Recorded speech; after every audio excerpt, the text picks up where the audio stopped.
झारखंड के चुनावी दंगल में पहले फेज की वोटिंग 13 नवंबर को होनी है, यानी कि प्रचार प्रसार के लिए आज और कल 2 ही दिन बचे हैं। कल शाम 5 बजे से चुनावी भोपू थम जाएगा, फिर प्रत्याशी डोर टू डोर प्रचार ही कर सकते हैं। अंतिम 2 दिन में चुनावी तपिश पूरे शबाब पर है। बड़े नेताओं के दौरे हो रहे हैं, दिग्गजों ने पूरा जोर लगा दिया है।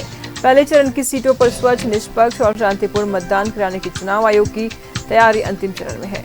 आयोग ने किसी तरह की गड़बड़ी रोकने और सुरक्षा के दृष्टिकोण से चाक चौबंद व्यवस्था की है और पहले चरण की 43 सीटों के लिए 685 प्रत्याशी मैदान में है। पहले फेज में कोडरमा, बरकट्ठा, बरही, बड़कागांव, हजारीबाग, सिमरिया, चतरा, बहरागोड़ा, घाटशिला, पोटका, जुगसलाई, जमशेदपुर पूर्वी, जमशेदपुर पश्चिमी, ईचागढ़, सरायकेला, चाईबासा, मझगांव, जगन्नाथपुर, मनोहरपुर, चक्रधरपुर समेत 43 सीटों पर चुनाव होना है।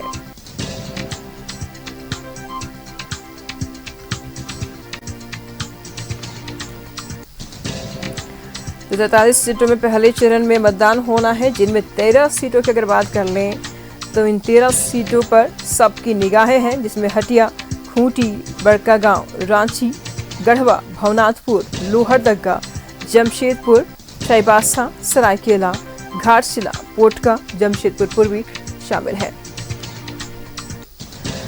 झारखंड विधानसभा चुनाव के पहले चरण का मतदान 13 नवंबर को है। पहले चरण में राज्य के 43 सीटों के लिए मतदान होगा। इनमें से 13 हॉट सीट के प्रत्याशियों पर विशेष नजर होगा। इनमें वैसे प्रत्याशी हैं जो या तो मंत्री या पूर्व मंत्री या उनके रिश्तेदार हैं, या फिर इंडिया और एनडीए गठबंधन के अतिरिक्त कई ऐसे प्रत्याशी भी मैदान में हैं जो चौंका सकते हैं। वैसे विधानसभा क्षेत्रों से अप्रत्याशित परिणाम आ सकते हैं। तो मतदान से 3 दिन पहले इन 13 सीटों पर सबकी निगाहें हैं,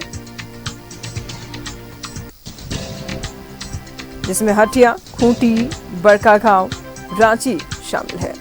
गढ़वा की अगर बात कर लें तो झामुमो और भाजपा के बीच में सपा नेता भी आ चुके हैं, सपा की प्रत्याशी भी है जो कि त्रिकोणीय मुकाबला बना रहे हैं।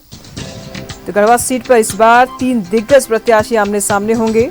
वर्तमान मंत्री मिथिलेश ठाकुर महागठबंधन के उम्मीदवार है, तो वही भाजपा ने पूर्व विधायक सत्येंद्र तिवारी को मैदान में उतारा है।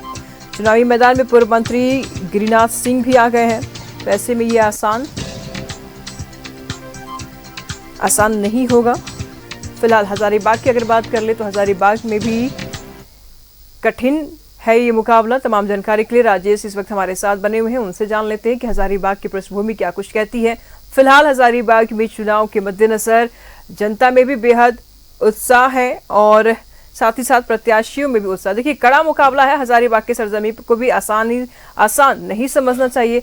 प्रत्याशियों में कांटे का टक्कर है। क्या कुछ कहेंगे आप? जनता किन मुद्दों को लेकर प्रत्याशियों को वोट करेंगे? देखिए, जनता अपने स्थानीय मुद्दे, राज्य के मुद्दे को लेकर मूल्यांकन करके उन प्रत्याशी को समर्थन देंगे जो उनके लिए उचित होगा।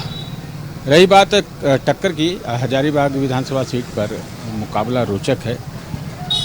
कुछ चीज़ें बीजेपी के लिए थोड़ी परेशानी करने वाली रही हैं और उसको दूर करने का प्रयास किया जा रहा है। कल आप देखे होंगे कि केंद्रीय गृह मंत्री अमित शाह का कार्यक्रम हुआ था और यहाँ पे उन्होंने आह्वान किया कि जिस प्रकार से जो तुष्टीकरण की नीति इस सरकार में चलती रही है, उस कारण से यहाँ पर रामनवमी की जो पूजा होती है, उसका जो जुलूस निकलता है, उसमें किस प्रकार से व्यवधान डाला जाता है प्रशासन के द्वारा सरकार के इशारे पर।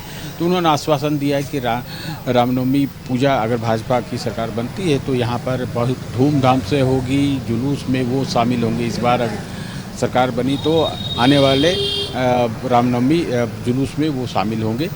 अगले साल जो रामनवमी की पूजा होगी। मोटे तौर पर आप जानिए कि यहाँ पर कमोबेशी यह दृश्य लगभग सभी जगहों पर, कुछ एक जगहों को छोड़ दे तो मुकाबला यहाँ पर रोचक है।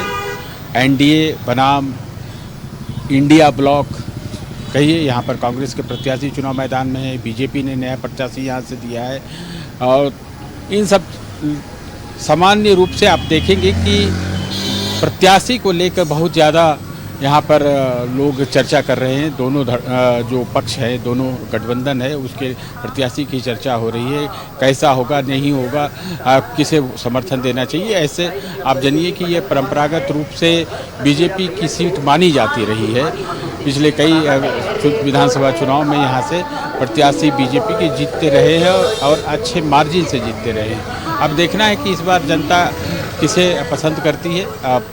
चुनाव में जनता मालिक होती है और जो इस बार का दृश्य है उस हिसाब से नए लोगों के बीच मुकाबला है। पार्टियां पुरानी हैं लेकिन नए नए चेहरे हैं सामने में। अब देखना होगा कि जनता किसे पसंद करती है। लेकिन जो स्थानीय मुद्दे यहाँ पर कई जो आधारभूत संरचना का अभाव है, मौलिक जो नागरिक सुविधाएं होनी चाहिए, बिजली पानी की समस्या है, साफ सफाई की समस्या है, इन सब चीज़ों को देखते हुए अब जनता जो है वो मन बना रही है। या बनाए रखिएगा, लगातार हम आपसे अपडेट लेते रहेंगे। बहुत बहुत शुक्रिया आपका इन तमाम जानकारियों के लिए। तो जनादेश है और जनता का समय है और ऐसे में जनता ने मन बना रखा है किन किन मुद्दों को लेकर के। मैनिफेस्टो भी जनता देख रही है, किस पार्टी को वोट करना है। फिलहाल अब 2 दिन और है चुनाव प्रचार में, उसके बाद चुनाव प्रचार अब थम जाएंगे। सिर्फ जा करके डोर टू डोर ही कैंपेन कर सकते हैं प्रत्याशी और ऐसे में ये बड़ा अहम समय जनता के लिए भी, प्रत्याशियों के लिए भी।